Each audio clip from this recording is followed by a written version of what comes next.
ஜூலை 14ஆம் தேதி சூரத்தில் உள்ள சானியா கம்பசாலா சாலையில் ஒரு ஆண் சடலம் தலைநசுங்கி கிடப்பதாக போலீசாருக்கு தகவல் வந்துள்ளது. சம்பவ இடத்துக்கு சென்ற போலீசார் சடலத்தை கைப்பற்றி ஆய்வு செய்திருக்கிறார்கள். உடல் முழுவதும் சிதைந்து போயிருந்ததால் இறந்தவர் யார் என்று கண்டுபிடிக்க முடியவில்லை. சாலை விபத்தில் இந்த மரணம் ஏற்பட்டிருக்கலாம் என போலீசார் முதலில் நினைத்திருக்கிறார்கள். சடலத்துக்கு அருகிலேயே ஒரு செல்போன் கிடந்துள்ளது.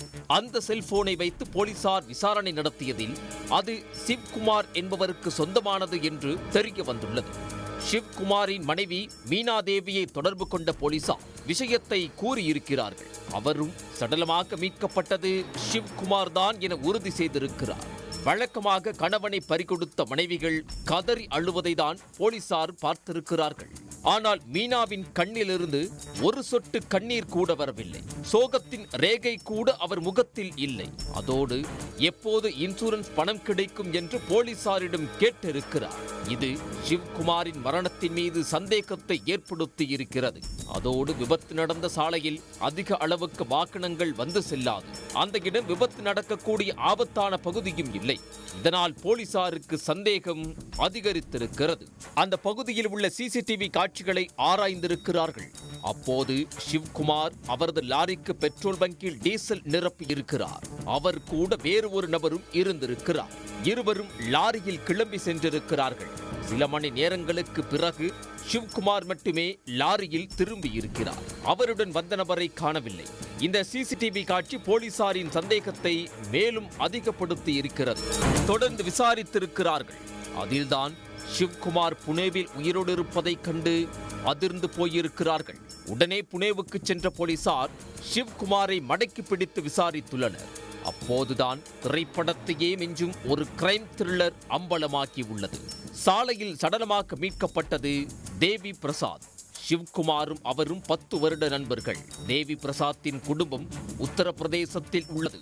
அவர் மட்டும் சூரத்தில் தங்கி வேலை பார்த்து வந்திருக்கிறார். சிவ்குமார் சொந்தமாக லாரி வைத்து ஓட்டி வந்துள்ளார். இந்த சூழலில் அவர் இரண்டாவதாக ஒரு லாரியை இஎம்ஐயில் வாங்கியுள்ளார். தொழில் சரிவர நடக்காததால் அவரால் கடனுக்கான தவணையை கட்ட முடியவில்லை. வங்கியில் இருந்து நெருக்கடி கொடுத்திருக்கிறார்கள். அதோடு வெளியில் வாங்கியிருந்த கடன் சுமையும் கழுத்தை நெறித்துள்ளது. அதிலிருந்து தப்பிக்க என்ன வழி உள்ளது என கணவனும் மனைவியும் யோசித்திருக்கின்றனர். அப்போதுதான் சசுரல் சிமர்கா என்ற பிரபல சீரியலை பார்த்துள்ளனர். அந்த சீரியலில் கணவன் மீது கட்டப்பட்டிருக்கும் இன்சூரன்ஸ் பணத்திற்காக வேறு ஒருவரை கணவனும் மனைவியும் சேர்ந்து கொன்றுவிட்டு விபத்தில் இறந்துவிட்டதாக நம்ப வைத்து மோசடி செய்வதாக காட்சிகள் இடம்பெற்றிருக்கும்.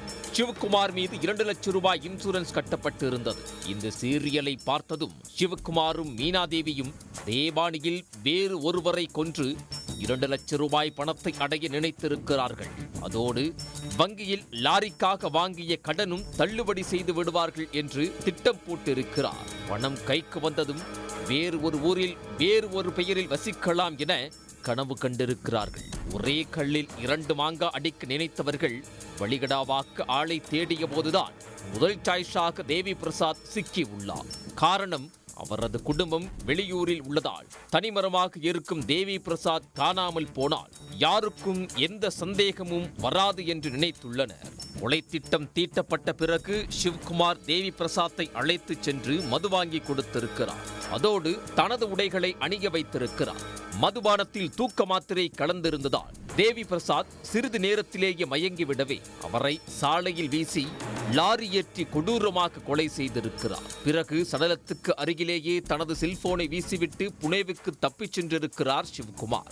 மீனா தேவியும் இறந்தது கணவன்தான் என கூறி நாடகமாடி உள்ளார். ஆனால் அவரது நடிப்பு கச்சிதமாக பொருந்தவில்லை. அதோடு இன்சூரன்ஸ் பணத்திலேயே அவர் குறியாக இருந்ததால் போலீசில் சிக்கி உள்ளார். சம்பவம் தொடர்பாக வழக்கு பதிவு செய்த போலீசார் மீனா தேவி, சிவ்குமார் மற்றும் அவருக்கு அடைக்கலம் கொடுத்த கௌதம் ஆகிய 3வரையும் கைது செய்து சிறையில் அடைத்திருக்கிறார்கள். கொலையை கச்சிதமாக செய்து முடித்துவிட்டு வேறு ஊரில் வேறு பெயரில் சந்தோஷமாக வாழ நினைத்த அந்த ஜோடி தற்போது சிறையில் கம்பி எண்ணிக் கொண்டிருக்கிறது.